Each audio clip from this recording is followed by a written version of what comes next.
Welcome to the Industry Show. I'm your host, Nitin Bajaj. And joining me today is Kirthiga Reddy. Kirthiga, welcome on the show. I am so excited to be here. Super excited to have you here. Let's talk about who is Kirthiga. Nitin, from a personal level, I am an optimist, a technologist, and an adventurer. At a professional level, I identify as being my first decade professionally was building on the engineering and the product side. The next decade was on the business side as a tech executive, first employee for Facebook in India, their managing director for India and South Asia. And then this past decade has been that of being an investor and a founder. First female investment partner at SoftBank Vision Fund, co-founded a social impact initiative called Liftry focused on working mothers, and am the founder and CEO of Virtualness, a Gen AI and blockchain platform that is redefining authentication, monetization, and engagement. And I've never heard so much in a minute. So many things accomplished, so many firsts, and so many more successes to come. So, again, thank you for being here to share your journey and story. And let's talk about virtualness. Tell us what the mission, the vision is, but also, and I know it's relatively early days, but you've had some phenomenal traction. So give us a sense for the size and scale and where you and the team and the product is headed from here. Yeah. So, Nitin, I talked about identifying as a technologist. Mhm. I've seen several technology driven transformations. The first wave of the internet era was about a read era where there were giants like Google, where you read information. Then you went into the read write era with giants like Meta and Facebook, where you are not only reading information, but interacting with brands, sports, media. And now we are going into the read write own era with the advent of blockchain, where you not only have the opportunity to read and write, but also for the first time, you have the ability to have authenticated digital assets. People, when they think about NFTs, they think about boarded yacht club, they think about scams, but there's a lot more to blockchain than that. Again, for the first time, you have the ability to have an authenticated digital asset. It's like a mini computer. You can build functionality into it.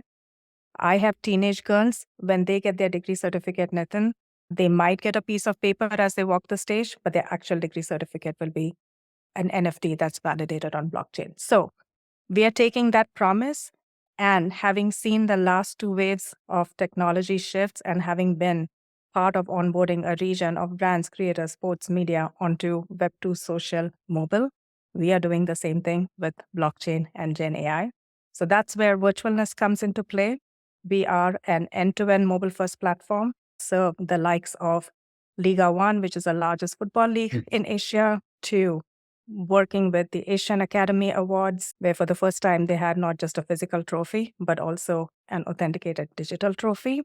To most recently, I was in Atlanta, where we partnered with a Guinness World Record with Women in Cloud, where they had the most number of concurrent vision boards, and we were the authentication partner, Nitin.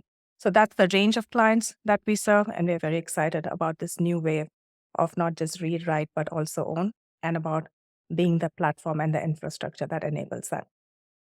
That's phenomenal. And what I love about this is it's not just happening in US, in Silicon Valley, it's across the board. You briefly mentioned to me the Mumbai Tech Week, where you said there were people from 18 countries and many different, what about 60, 65 cities. And that's phenomenal, that percolation, that spread of technology to pretty much across the world. And and virtualness is the enabler for that. That's quite something. And all of this is in a span of how many months that you'll be able to accomplish this? A year and a half. So we bootstrapped for a bit. And then, by the way, even as we were bootstrapping, we were across 4 countries. Myself in the United States, my co-founder in Singapore, he used to lead the creator economy for Asia Pacific for Meta. And we have incredible team in Dubai and in India. Now we have a team in 7 countries, which includes the Philippines, which includes Indonesia, given our large deals there. We have members in Argentina. And it is top 5% talent across the different functions across the world. And the big unlock, Nitin, that Virtualness provides is the fact that we have a team that understands both scale as well as simplicity. So we have had partners who have come to us and said that they have wanted this kind of functionality for years, but until now, it was shrouded under all of the complexities of you need to have a wallet, you need to understand blockchain, you need to put things together with 5 different tools. And we brought all of that in one tool. You can log in using your regular social media channel. In a minute and a half, you can create your own authenticated digital storefront and put it up for gifting or for selling and make it available to over 190 countries, all in a minute and a half. Jeez. That is time to value. That is time to awesomeness. That's phenomenal. Congratulations. Thank you. I love the fact that you said awesomeness because sometimes when people ask me, what is the name of the company? I said it's Virtualness. It rhymes with awesomeness. It rhymes with happiness. And it's all of that. Love that. Whoever came up with the name, genius. My co-founder, big kudos to him. That's awesome. Now let's talk about, as we talk about the phenomenal things that are happening, I'm sure there is also many challenges that are coming up because in many ways, you're not just at the cutting edge, you're defining the edge. So tell us about the one big challenge you're facing. Nitin, I would say the one big challenge is, as you said, this is a new area. And every new area has many good actors, some bad actors, and the bad actors then really slow down the industry. Mhm. So this whole industry went through a huge negative sentiment, especially in the United States. Of course, things have turned around. As the beginning of the year, I was here at CES when the SEC approved the ETFs, and that has caused a huge sentiment shift in the United States. We see a much more positive sentiment across more developing countries. And so it's great for us to be having this global perspective so that we can see what's happening in different markets and make sure we're doubling down at the right time. I would say that's the biggest challenge is all of the sentiment side that then obscures the pure value of that technology. But I will also predict, Nitin, that all of us will be using blockchain even without knowing about it. And maybe you likely already are. I agree. Now, on the flip side of challenges come opportunities. And there's so many, especially when you are the first mover in such a big domain that, as you said, is probably already impacting us. What's the one shining opportunity that you would like to call out? Nitin, actually, one, I would say that I think I'd call ourselves the second mover. I think we saw a whole wave of companies in, call it the 2020 and the 2021 timeframe at the hype cycle. I am so glad personally to be building in this space Yes. where the hype is gone and it's about pure value. Yes. One of the biggest opportunities that we see is around the whole area of authentication of awards, events, memorabilia. It wasn't even something that was a key focus area when we started, but take the example of Mumbai Tech Week, take the example of the Guinness World Record. The whole notion of being a DocuSign kind of business where we are helping authenticate all of these different sentiments. And I look forward to, for example, getting a authenticated blockchain digital keepsake from this podcast recording Yes. and be able to share it with all of our audiences listening so that they have this memento that's forever. I will contrast it to 3 weeks ago, I ran the Las Vegas half marathon. Mhm. At the end of it, I got this medal. And by the way, there is nothing that authenticates that medal as really having been made by the rock and roll marathon, nor the fact that I actually ran it. Someone could have picked it up. Mhm. All of that is going to change. LinkedIn in a few years will not allow you to just put anything up there as honors and mentions. That's the biggest opportunity that we see, and we're very excited about that area and how it percolates to helping authenticate moments from creators, brands, sports, media, entertainment. That's huge. That is amazing. And I'm glad We that, are very excited. yeah, And I'm glad that you're at the heart and center of this because you obviously have the background, the experience. You've done this not just here, but across the globe. And you have many firsts to your hats already. So, super excited about that. I reflect on Steve Jobs talks about Mhm. dots connecting in the hindsight. Yes. And truly, as I think about what I get to do and the people that I get to work with, I feel that everything that I did before, whether it's on the engineering side, whether it's on the business side, and then what I did on the investing side, all comes together so Mhm. beautifully in what it is that I'm able to do today, Nitin. That's awesome. That's your ikigai, those three things coming together, the talent, the purpose, and the magic that comes out of it. Amazing. Now, as we were looking forward and talking about what's next, I want to pause, take a moment, and reflect in the rearview mirror and have you share a couple of moments. One where things did not work out as you had expected, there was failure, a lesson, and on the other end, where things blew beyond your imagination and it became a success that you hadn't even imagined. So please, if you can share with us those two moments. When you talk of failures and lessons learned, one, so many come to mind. And if I had to pick one, it would probably be when I was a product manager, had worked really hard over the year and was looking forward to my annual rating. And come my annual rating, the rating was not what I expected it to be. It was lower. And in that conversation, the feedback that I got was about like one particular meeting that did not go well, to which I looked back and said, you that there were 20 different things going on at that time. And I was actually having my second child then. I was counting my contractions and I still got this done. And to which the response was, it's always about quality, never sacrifice quality for quantity. And of course, there are moments where done is better than perfect. But at those moments, make sure that you're aligning with the other person, because otherwise, the other person is going to expect a higher quality. Mhm. In the rearview mirror, Nitin, I've realized that the performance reviews that I've cried the most are the ones where I have learned the most, because that has been a lesson that I have taken to heart. You spoke about Kirthiga. In that 1 minute, you spoke about 5 different things that you have done. I'm always very conscious that I never take on more than I can out deliver and out execute on the quality. And if ever there is a time where that is not going to be true, I have an explicit discussion upfront and align with my stakeholder. There is a power of one.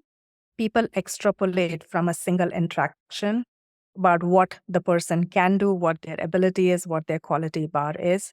So while things aggregate, making sure all of us are deeply indexed in the power of one.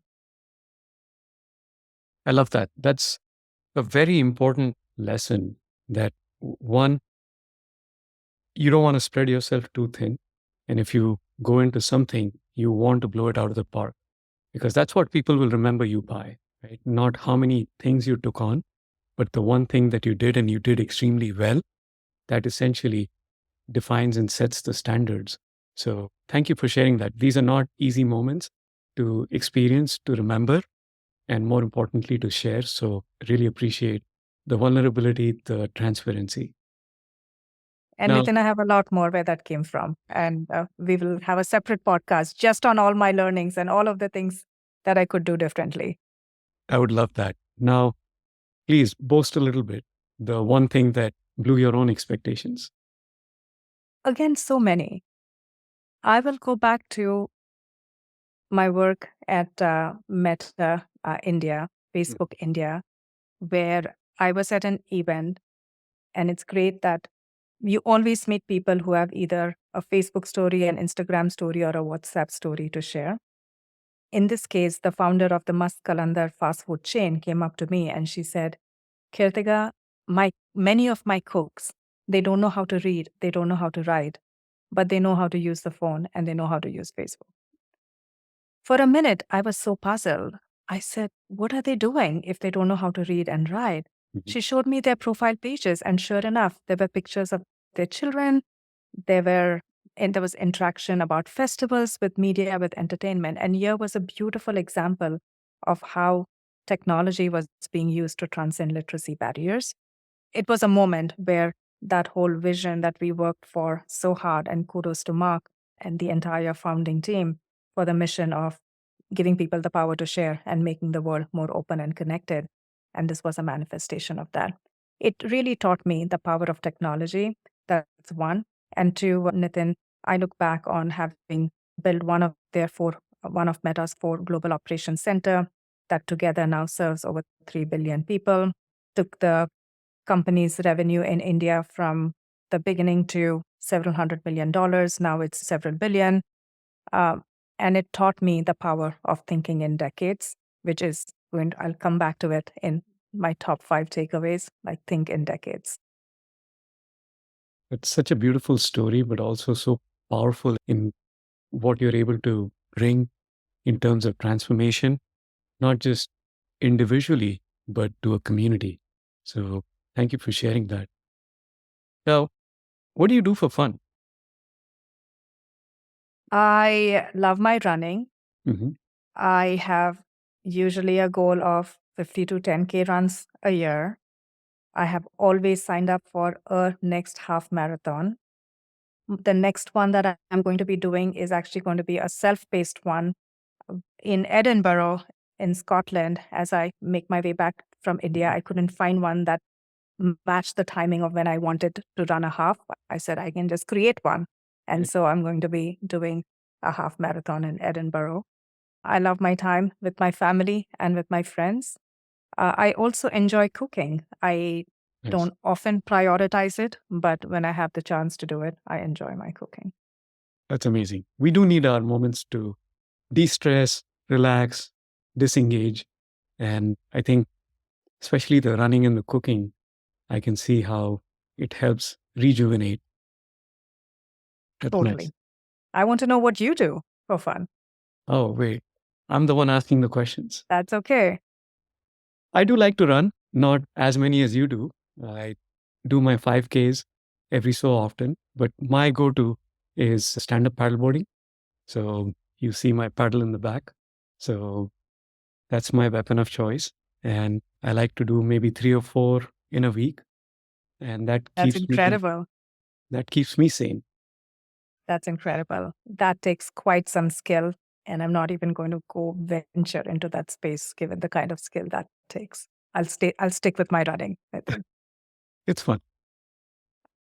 Now, on to my favorite part of the show. We call it the one line life lessons.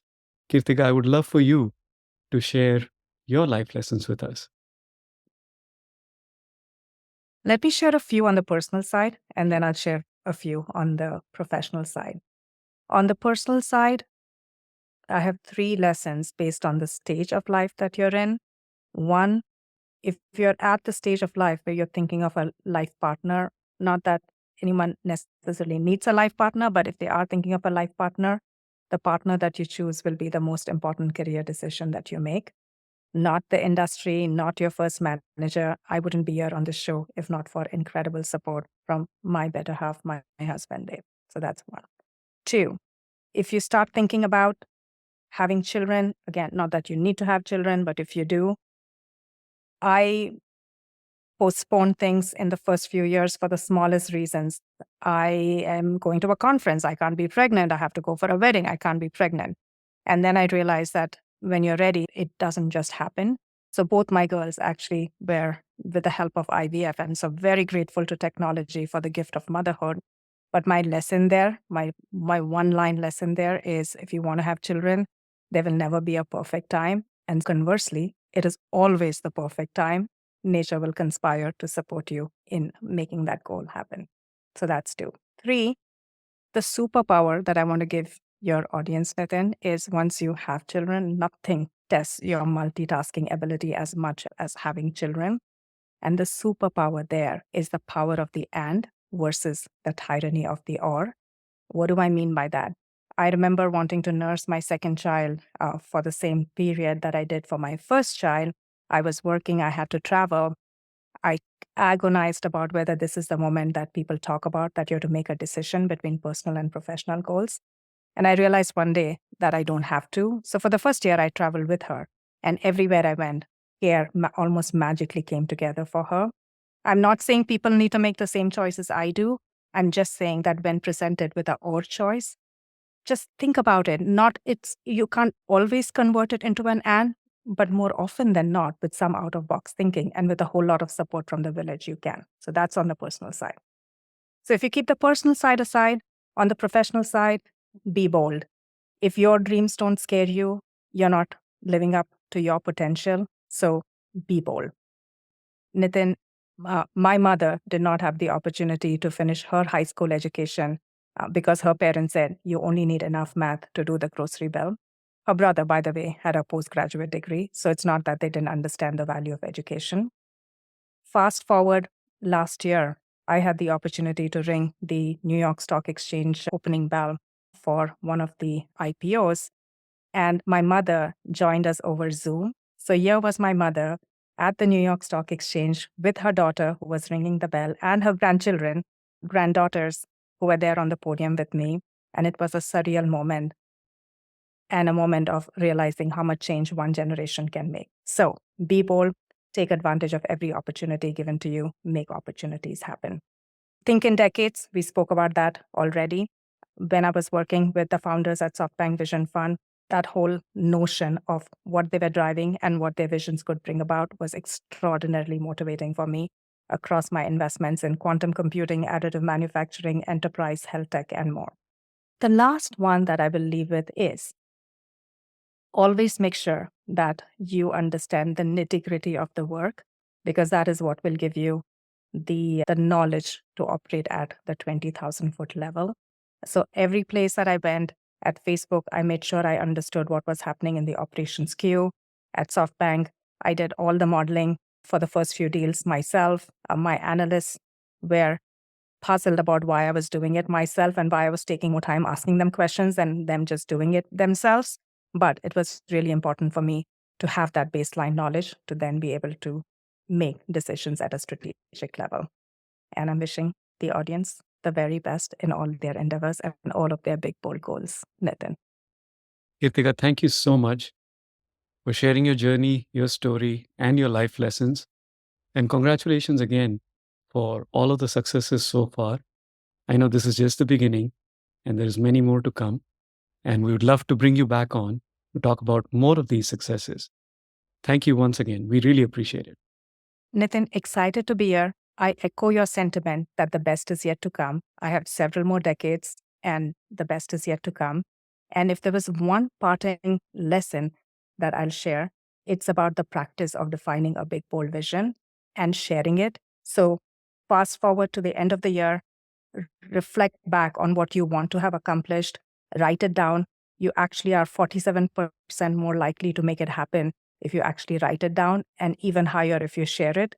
So, Nitin, I look forward to hearing everyone's big, bold visions and to seeing them make it come true. Amazing. Thank you so much, Kirthiga.